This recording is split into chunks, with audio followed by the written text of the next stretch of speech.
At the Ouadjib Islamic Funeral Company in Lille, they're getting ready another coffin to fly a body for burial in Algeria. These coffins are special.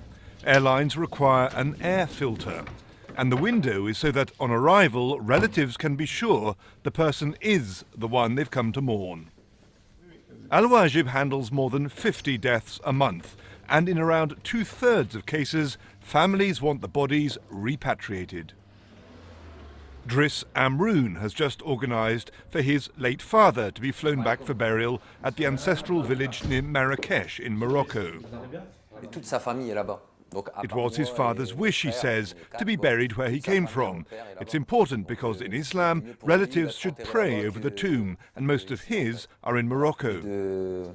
As for where Driss himself, French-born, would like to be buried, he doesn't hesitate. Back in Morocco, next to his father.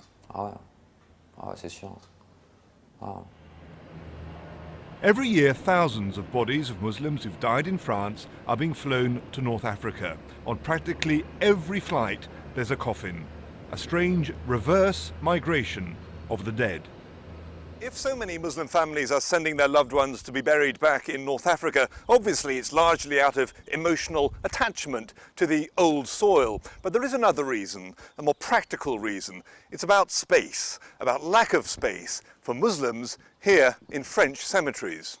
Here at the town cemetery in Amiens, there is a section for Muslims, graves turned towards Mecca. But such plots are tolerated rather than authorized. France's strict secular rules frown on any intrusion by faith into the public sphere.